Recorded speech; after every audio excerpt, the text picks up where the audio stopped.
Ladies and gentlemen,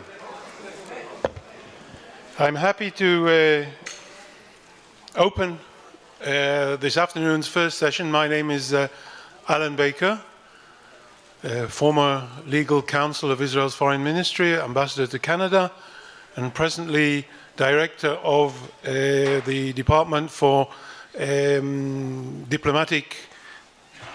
You know what, I always forget in English what the name is.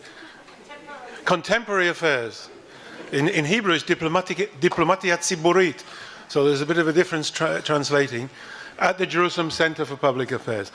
This is a session on the legal aspects and international law. But before we begin, let me just say one word regarding my colleague, Ambassador Freddie Eitan. This whole conference was his idea. And I remember 3 or so months ago when he raised it, and we had a long discussion about it, and thanks to the efforts of the head of the Jerusalem Center for Public Affairs, Chaya Hershkovitz, and Ahuva Volk, and of course the Adenauer Foundation, this has come to fruition, and it's wonderful to see so many people here. Thank you.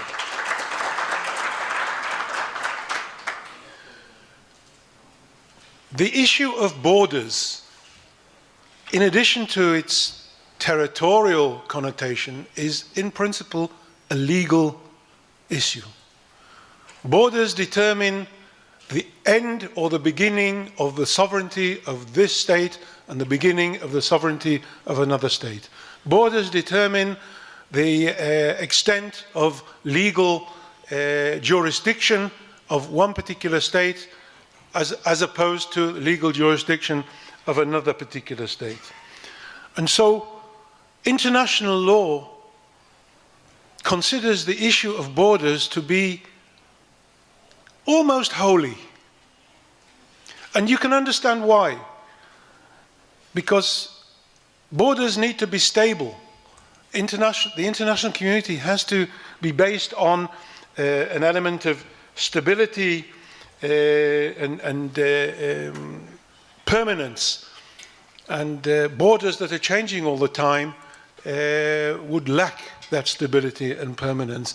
And so international law, whether customary international law or through judgments of the International Court at The Hague or the Yugoslav International War Crimes Tribunal, they've all reasserted the fact that borders that have been determined by international treaties in the past, historical borders, will remain in force even after the treaties that established them are history are no longer in force. And during the course of our discussion here, we will hear the basics of this principle. In Latin, it's called uti possidetis juris. I hesitate to speak Latin because I remember when I was negotiating with the Egyptians on drafting one of the agreements, the head of the Egyptian delegation threatened me. He said, if you put in inter alia or any other Latin expression, I'll throw you out of the room. So I'm very hesitant, but this is a very basic principle in international law that guides and determines the importance of international borders. Now, in our own experience, we've seen this in various instances. Again, to use an example of when we were negotiating with Lebanon between 1991 and 1993, and Lebanon and Syria, basically, and we started discussing the issue, and we had a draft peace treaty, and we started discussing the issue of borders. The Lebanese said, we can't discuss this, because the border is the same border that we have with Syria, which is the 1922 border.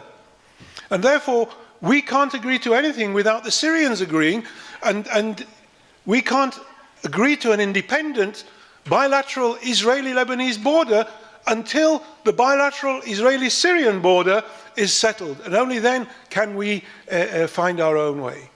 Or as we're going to hear, with respect to the negotiations with the Egyptians. If you look at the peace treaty between Egypt and Israel from 1979, you'll see that the reference to the border between Egypt and Israel is a reference to the historic mandatory border between the two, between Palestine and Egypt. So the whole idea of holiness of borders we've experienced it in our own negotiations. And in fact, the Egyptians claimed during the Taba arbitration that the principle of uti possidetis juris determines that the Sykes-Picot, the borders that were generated by the Sykes-Picot agreement, have to remain in force. And so we're faced with a very important legal principle, which is perhaps the backbone of, one of the major backbones of international law whenever it comes to dealing with international borders. And to do this, we've got two eminently qualified and important people who will explain various aspects of this. And in fact, as you've probably realized, the international lawyers in Israel especially are a mafia. You know, there's nothing that doesn't have some aspect of international law in it, and we're all involved in virtually every aspect of what's happening, including this, of course. And here you have 3 generations of Israeli international lawyers.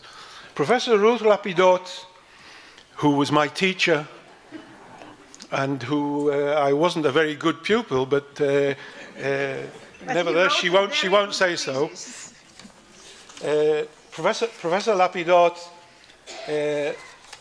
senior researcher at the Jerusalem Institute for Israel Studies, and a professor emeritus of the international law at the Hebrew University of Jerusalem, a recipient of the 2006 Israel Prize in Legal Studies, and the year 2000 Prominent Woman in International Law Award, and also from the American Society of International Law.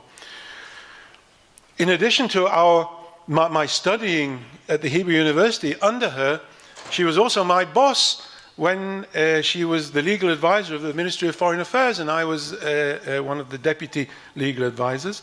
She's been a guest lecturer and researcher in several leading academic institutions, including Oxford University, Georgetown University, American Institute for Peace, and she's the author of 9 books and more than 90 articles dealing with international law, human rights, Arab-Israel conflict, and Jerusalem.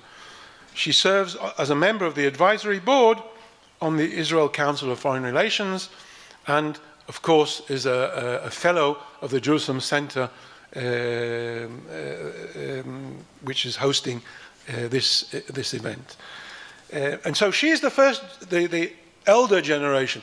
I'm the second generation, and Eugene Kantorovich is the upcoming third generation, one of Israel's young stars as an international lawyer, from Northwest University Law School, professor since 2011, and presently associate professor, and before that, visiting professor. He studied at the University of Chicago Law School. He also heads the Kohelet Policy Forum International Law Division. And he's a regular upcoming Israeli international lawyer in all the various issues that we're dealing with. So without any more ado, let me ask Professor Lapidoth to speak on the issue of her own experiences regarding the Egypt-Israel border at Taba. So let me tell you that Alan Baker wrote an excellent thesis on pollution of the high seas. Right? Very important. Now, before I start to speak on my subject, I have 3 preliminary remarks. Number 1, I am not an expert on Sykes-Picot, but I have the feeling that this agreement was never ratified by the relevant governments. So it is something which is perhaps not even a binding agreement and was never binding, never mind. Second remark, this concerns those speakers who spoke about federalism. And you also mentioned Daniela Lazar, alava shalom. Daniela Lazar once took me with him to a conference on federalism. And at the end, they submitted a paper, and I took it seriously, and I made remarks on each and every provision. And his colleagues looked a little bit worried. So Danielle said, "Don't worry, she's a lawyer." And the last remark, which is serious, we here, all of us, speak not so very nicely about Great Britain, because in that old period, she did not always behave so nicely, I would say. But I would like to remind all of us that England is the country that saved the whole world in the year 1940. And we should never forget this, and we are always grateful to England for that heroic period in her time. And now I move on to my subject, which is actually the history of the border between Israel and Egypt. I will speak generally about this border, how it was established, and then at the end there will be 3 stories about Eilat, which will be, I hope, interesting for all of you. But since time is running quickly, I have to make it quick. So I could just finish by saying the border between Israel and Egypt was established by an agreement between Turkey and Egypt in the year 1906. Full stop. This was even before Sykes-Picot. But it was very much, how should I say, in the spirit of Sykes-Picot, because it was a case where England pushed the Ottoman Empire to give up some of its powers in its own territory, in the territory of the Ottoman Empire. The problem started, of course, with the Suez Canal. Beautiful canal built by the French, by Ferdinand de Lesseps, and he established the Compagnie Universelle du Canal Maritime de Suez. Beautiful. But then this canal became so important for Great Britain that first they bought all the shares of the company. But England was still not happy, so they occupied Egypt in the year 1882. This is just history, I'm sure you know it better than me. And she said this was a temporary occupation which lasted until the middle of the last century.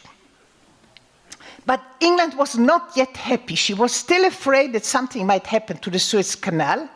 So they started to push the border between Egypt and the Ottoman Empire to the east, which means they wanted to get the whole of the Sinai Peninsula to be part of Egypt, not of England, just of Egypt, but they were in charge of Egypt. And they did it very aggressively, I would say. In the year 1906, they sent Brumley, of course, an Egyptian officer, but he was British, of course, to the Gulf of Aqaba and turned all these soldiers, the British soldiers were there. And we come back to this point later when we speak about Eilat.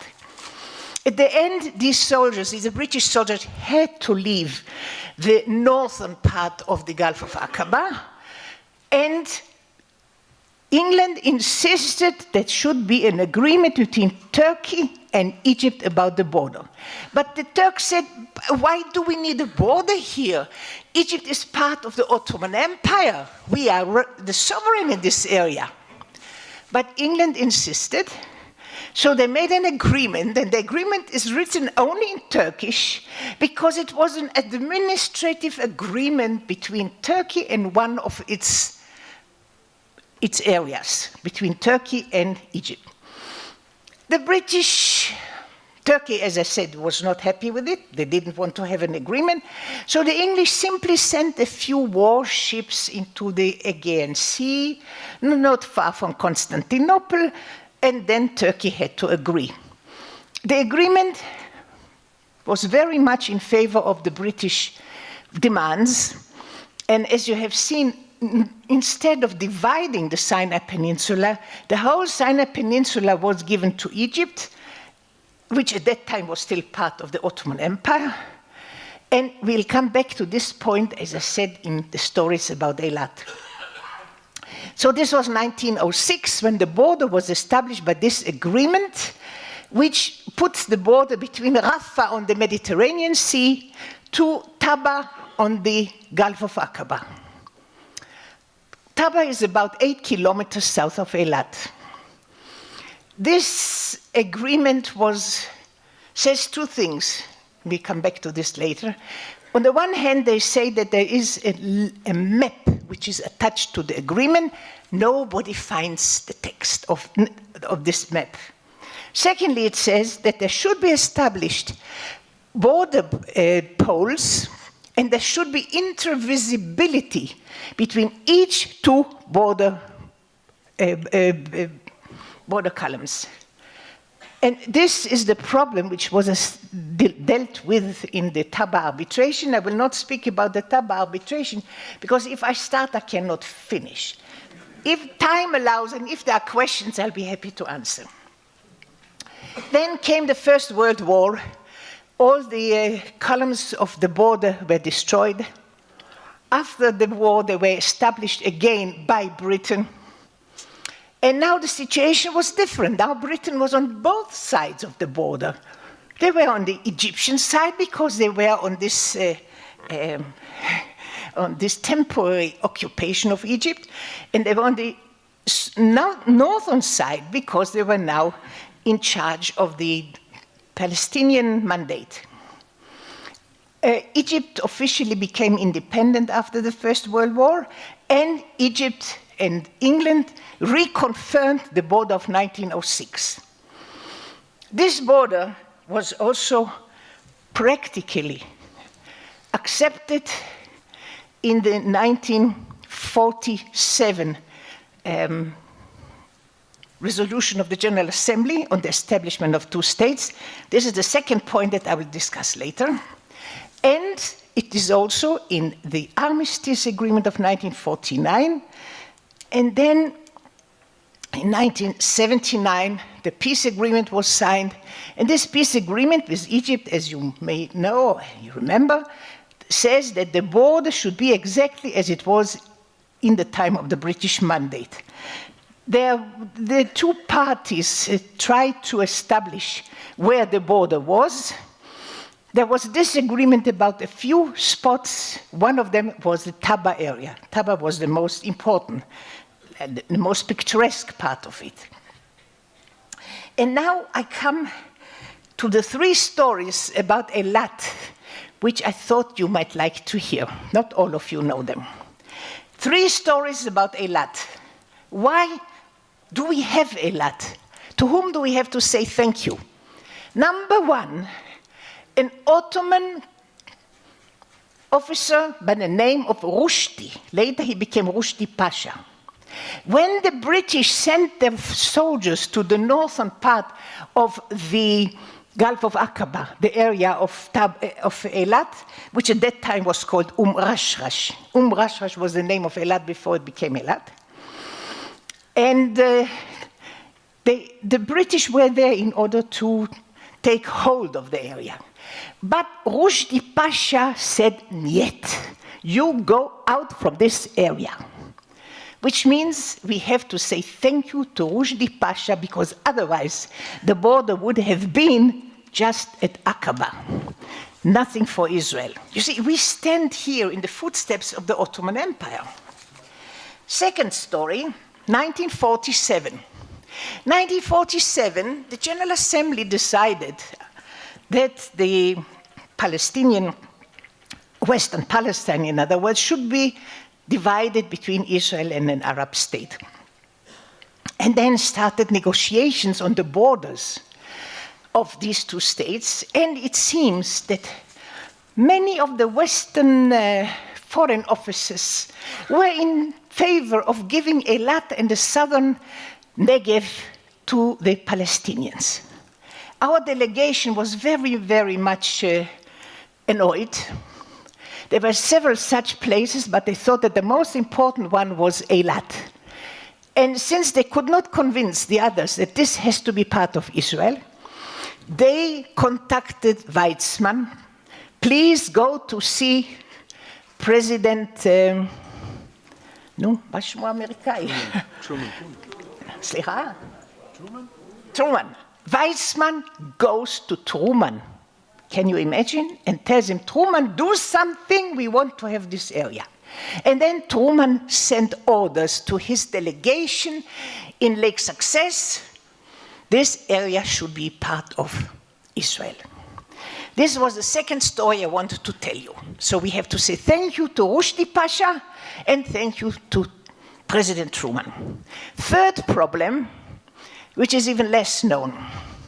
The Egyptians claim that, no, they claimed in the past, let's put it that way, that Eilat belongs to them. Why? And this is a little bit more tricky. The Armistice agreement between Israel and Egypt was signed in February 1949. Israel took Eilat in March 49. So the Egyptians claimed the taking of Eilat was illegal because you did it after we had already signed the Armistice agreement.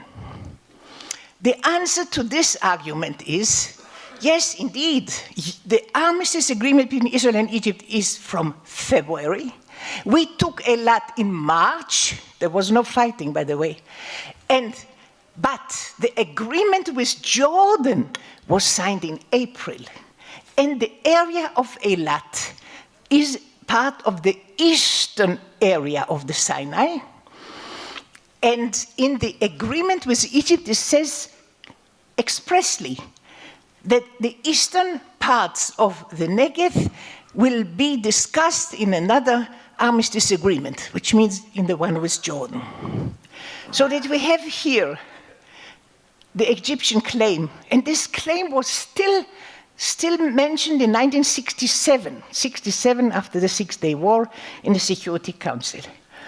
And interestingly, in the 50s, the Egyptians applied to the Mixed Armistice Commission, claiming that they want to have Eilat, Israel should give up Eilat, and Bir Qatar. Bir Qatar is another area.